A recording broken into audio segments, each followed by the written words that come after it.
participación en este momento. Pero en el auto de Garzón aparece porque es el delito que estaba considerado en el Código Penal de 1932, pero es asimilable al Código Penal actual con otra redacción.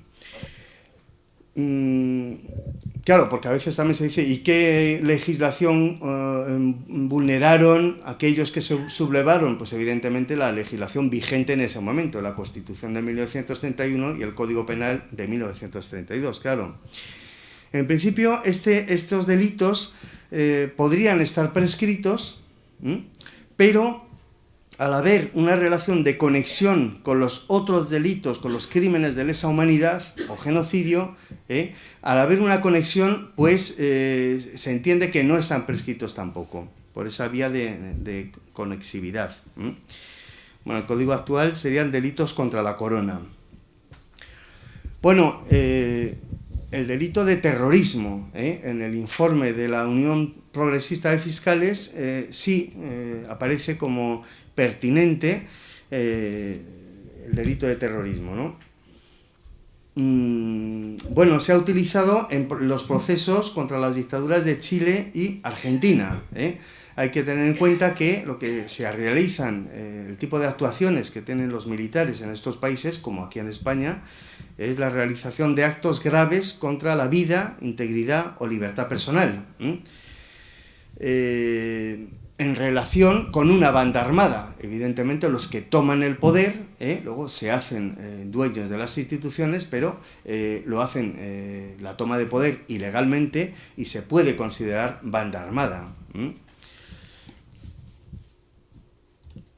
Bueno, entonces la legislación aplicable, ¿cuál sería? Bueno, primero, en el ámbito nacional, que voy a decir aquí es por qué estamos obligados a cumplir la legislación internacional. Lo que es un misterio es porque los jueces no aplican la legislación internacional. Eso es un misterio que se nos escapa, no sé si a los que no somos juristas, pero me parece que también a grandes juristas se les escapa, porque aquí no se aplica, ¿no? Bueno, el Código Penal de 1932 y la Constitución de 1931 y, evidentemente, el Código Penal actual y la Constitución del 78, que obligan a acatar la legislación internacional. ¿Qué decía la Constitución de 1931? Artículo 7. El Estado español acatará las normas universales de derecho internacional incorporándolas a su derecho positivo. Artículo 65. Todos los convenios internacionales ratificados por España e inscritos en la Sociedad de Naciones, el precedente de la ONU, y que tengan carácter de ley internacional se considerarán parte constitutiva de la legislación española, que habrá de acomodarse a lo que en ellos se disponga.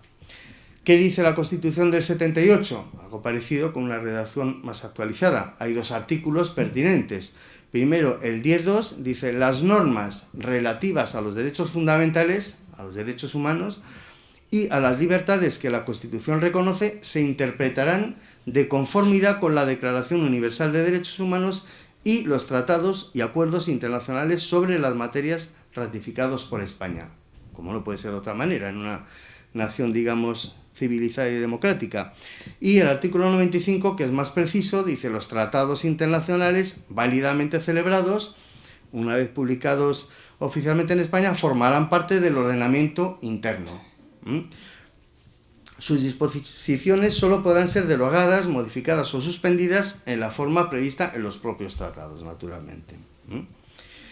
Bien, ahora vamos a la legislación internacional. ¿Cuáles son las referencias por las cuales estamos obligados a aplicar esa legislación internacional o a modificar las leyes internas si choca con alguno de los tratados? Es así de sencillo.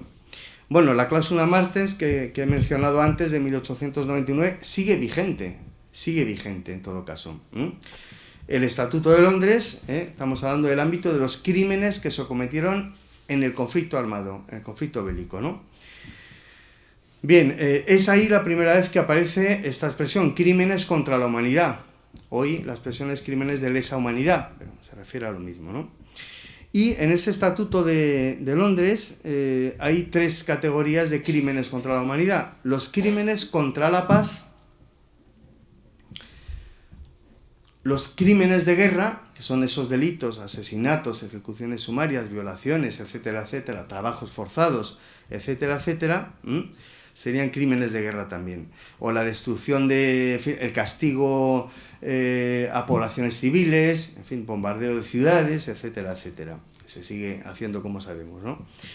Crímenes contra la humanidad también, que serían, efectivamente, estos delitos que hemos mencionado antes, siempre que estén, o bien la persecución por motivos políticos, raciales, religiosos, etcétera. Siempre, como decía, que formen parte de un ataque contra un colectivo identificado. Bueno, la Convención para la Prevención y la Sanción del Delito de Genocidio. Aquí define, se entiende por genocidio cualquiera de los actos mencionados, y saca un catálogo: matanza de miembros del grupo, lesiones graves, sometimiento del grupo por la fuerza, a condiciones que no sean dignas o que pongan en peligro la salud o la vida, etcétera, etcétera. Siempre con la intención de destruir total o parcialmente. A veces es difícil demostrar esto en un juicio, la intención. Claro, es una cuestión muy subjetiva, demostrar la intención de alguien en un acto, ¿no? Bueno, el artículo 7 dice: a efectos de extradición, el genocidio no se considera delito político. Luego veremos por qué la ley de amnistía, que se saca tanto a pasear, pues realmente es que no se puede esgrimir para exculpar este tipo de delitos. Bueno, los principios de Nuremberg, que mencionaba antes, habla de delitos de derecho internacional. Contra la paz, delitos de guerra y delitos contra la humanidad, como hemos visto. Uno de los principios, son 10 o 12 principios, menciono aquí solamente los reseñables. Principio 2. El hecho de que el derecho interno, el derecho de un país, no imponga pena alguna por un acto que constituya delito de derecho internacional, no exime de responsabilidad en derecho internacional. El principio 3. No será eximente ser jefe de Estado u otra autoridad. Y este principio, que es la primera vez que se invoca, no se admite la obediencia debida tampoco. Igual que se considera que un superior es responsable también de este tipo de delitos si no pone medidas, ¿no? Bueno, el Convenio Europeo de Derechos Humanos es de 1950, pero claro, es plenamente vigente.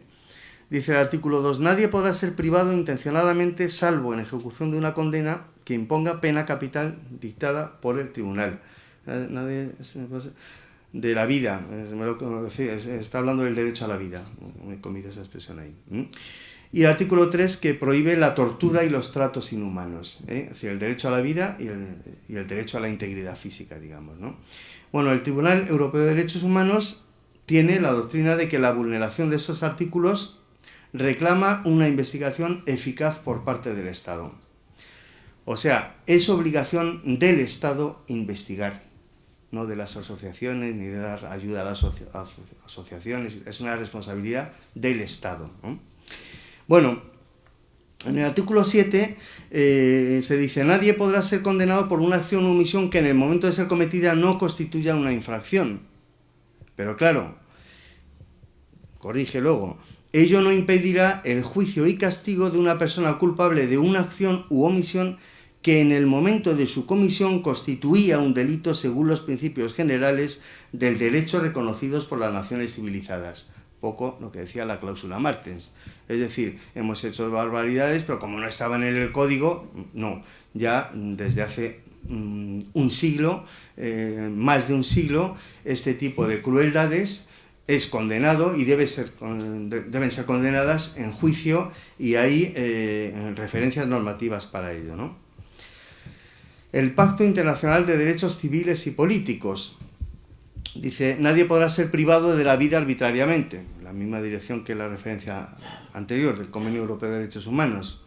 Cuando la privación de la vida constituya delito de genocidio, se tendrá entendido que nada de lo dispuesto en este artículo excusará en modo alguno a los Estados partes del cumplimiento de ninguna de las obligaciones asumidas en virtud de las disposiciones de la Convención para la Prevención y la Sanción del Delito de Genocidio, que es la referencia. Nadie será sometido a torturas ni a penas o tratos crueles, inhumanos, etc.